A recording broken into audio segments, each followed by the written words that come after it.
आवाज न्यूज की खबर का हुआ असर। आपको बता दें, कुछ समय पहले अतिक्रमण को लेकर खबर प्रकाशित हुई, जिसको लेकर प्रशासन आया हरकत में। दिखाते हमारी खास खबर। ग्राम डाबला में चारागाह भूमि पर खनन माफियाओं द्वारा राजस्व मंत्री रामलाल जाट ने सरकार का उल्लंघन करके खनन माफियाओं को चारागाह भूमि से रास्ता काटने का दिया आदेश। उस आदेश के तहत ग्रामीणों ने 14 माह धरना जला, जेल भी काटी, लेकिन खनन माफियाओं में दरदरे से जोर शोर से फायरिंग वगैरह गुंडे टाइप के लोगों से अवैध खनन करके चारागाह भूमि होते हुए रास्ता निकाल रखा। उसी मामले को एक महीने पहले आवाज न्यूज 24 टीवी चैनल की टीम द्वारा प्रमुखता से उस मामले को ऊपर उठाया और उस खबर का आज सीकर कलेक्टर ने जन सुनवाई में फैसले को निरस्त करवाया और सरकार को अपना फैसला वापस लिया।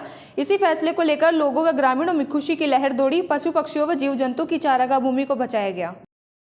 मैं आवाज़ न्यूज़ से रिपोर्टर सुनील कुमार शर्मा।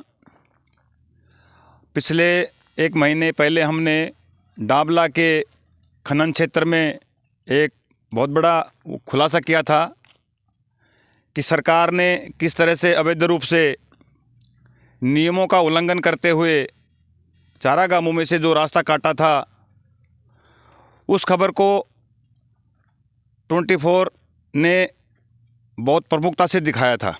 उसी का असर हुआ कि 13/1/2023 को माननीय जिला कलेक्टर महोदय सीकर राजस्थान सरकार ने अपने वो आदेश वापस ले लिए।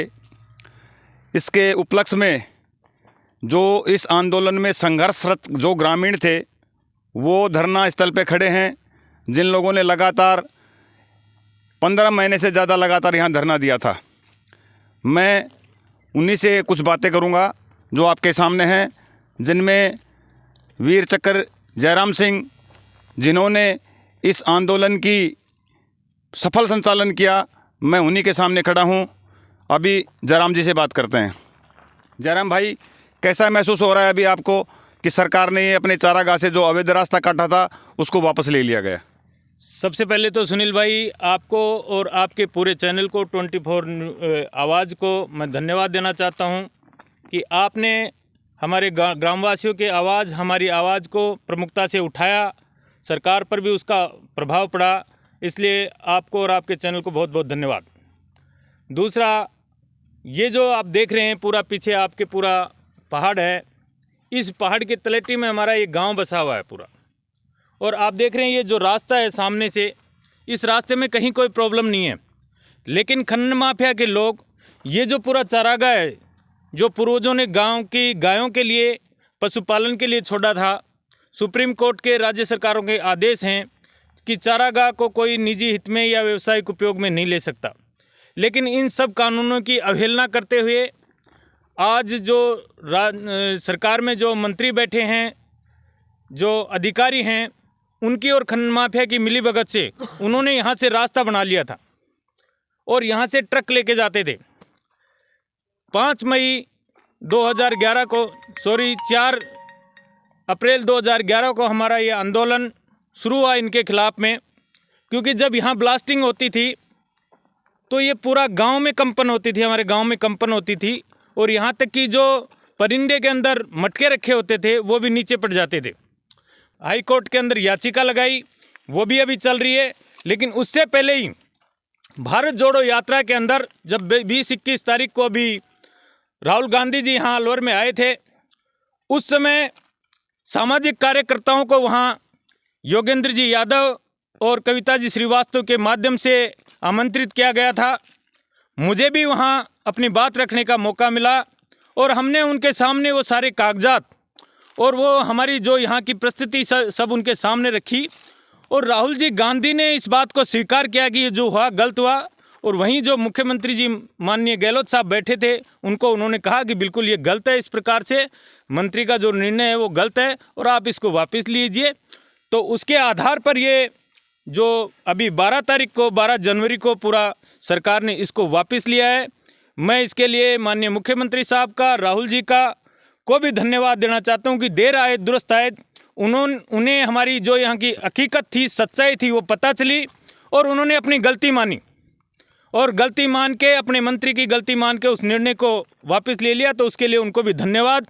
मेरे जितने साथी थे, यहाँ 6 महिलाएं हमारी SC ST की जेल में रही, हमारे जो भूतपूर्व सैनिक थे वो जेलों में रहे, हमारे ऊपर 13-14 जो फर्जी मुकदमे लगाए। आज ये बिल्कुल क्लियर साफ हो गया है कि हमने बिल्कुल हमारे गांव की चारागाह भूमि और हमारे इस पहाड़ को, हमारे जनजीवन को बचाने के लिए, हमारी प्रकृति की रक्षा के लिए हमने पूरा आंदोलन किया था। आज ये पूरी तरीके से सफल हो गया। हमारे पूरे गांव के अंदर आज खुशी की लहर है कि जो हमने मुहिम छेड़ी थी हमारे गांव को बचाने की, यहाँ से आतंक को ख़त्म करने की और हमारी जो प्राकृतिक संपदा है इसको बचाने की, वो पूरी तरीके से सफल हुई है।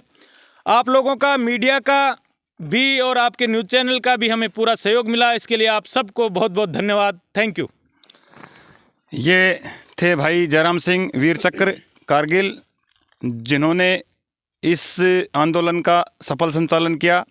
अभी मेरे साथ यहाँ पे उसी आंदोलन के कुछ साथी खड़े हैं, उनसे भी मैं बात करना चाहूँगा तथा उनसे जानना चाहूँगा कि इस आंदोलन में आपने किन किन परिस्थितियों का सामना किया, कैसी कैसी मुसीबतें आपके सामने आई। भाई सुरेंद्र सिंह जी मैं बात करना चाहूँगा। सुरेंद्र जी, मेरे को नहीं आती, मैं नहीं बोल पाता। भाई राजपाल सिंह।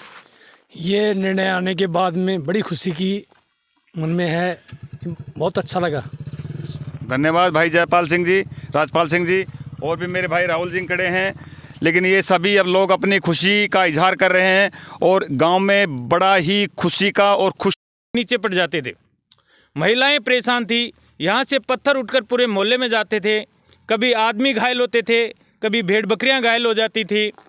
इतनी ज़्यादा यहाँ डस्ट उड़ती थी कि यहाँ सांस लेना मुश्किल था। पशुपालन की तो बात ही अलग है।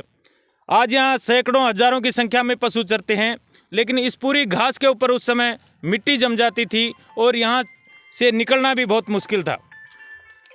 यहाँ जो ये माफिया है, इनके साथ साथ कुछ गैंग ऐसे पनप गए थे कि रोज़ यहाँ पर लगभग जो आप हरियाणा और राजस्थान का बॉर्डर है वहाँ पर फायरिंग जैसी घटनाएं होती थी, कभी बजरी के मामले में, कभी खनन के मामले में, कभी इनकी रॉयल्टी के मामले में, और ये वारदात गांव के लोगों के साथ भी होने लग गई थी। हम सब ग्रामवासियों ने एक जगह इकट्ठा होकर ये जो खनन माफिया का आतंक था, इसके खिलाफ 4 अप्रैल 2011 को एक मीटिंग की और सब ने निर्णय किया। उससे पहले सरकार को खूब ज्ञापन दिए, किसी ने हमारी सुनवाई नहीं करी। और उसके बाद गांव के लोग आकर, आप ये जो टेकड़ी देख रहे हैं, यहाँ आकर धरने पर बैठ गए और यहाँ लगातार हमारा धरना चला। यहाँ से जो ट्रक जाते थे उन सबको ग्रामवासियों ने, यहाँ हमारे नौजवानों ने, हमारी महिलाओं ने बंद कर दिया। और ये संघर्ष जब से लेकर आज तक निरंतर चल रहा है। 13 सितंबर 2012 को माननीय हाई कोर्ट जयपुर का फैसला आया, जिसमें इन सब खानों को और इस रास्ते को इलीगल माना, अवैध माना और उसको बंद कर दिया गया। लेकिन उसके बावजूद भी ये जो खनन लॉबी थी, ये चोरी छुपे यहाँ से पत्थर वगैरह निकाल के ले जाते थे। हम भी बराबर इनका पीछा करते थे और समय समय पर इनको रुकवाते थे। अभी इन्होंने राजस्थान सरकार के मंत्री रामलाल जाट से मिलकर, राजस्व मंत्री हैं, और अवैध रूप से उन्होंने एक लेटर लिखा जिला कलेक्टर को। और आप देखिए, हमारे गांव का सरपंच सागरमल यादव कभी राजस्व मंत्री से जाके मिला नहीं, और उस लेटर में राजस्व मंत्री कलेक्टर को कहते हैं कि सरपंच डाबला और उनके साथ गांव के जो मुखिया लोग हैं उन्होंने आकर मुझे ज्ञापन दिया, और ये रास्ता जो है ये खेतड़ी, पपुरना और कई गांवों को जोड़ता है। आप देख सकते हो, आप ये रास्ते में जो रास्ता है उसमें कोई प्रॉब्लम नहीं, लेकिन ये जो चारागाह है ये कोई खेतड़ी का रास्ता नहीं है। ये इन मात्र खान और क्रेशरों के लिए इन लोगों ने अवैध रूप से पेड़ काट के यहाँ से निकाला था। इसका हमने पुरजोर रूप से विरोध किया। जिला कलेक्टर को, एसडीएम साहब को और माननीय मुख्यमंत्री साहब तक हमने हमारी बात पहुँचाई, लेकिन जब किसी ने हमारी बात नहीं सुनी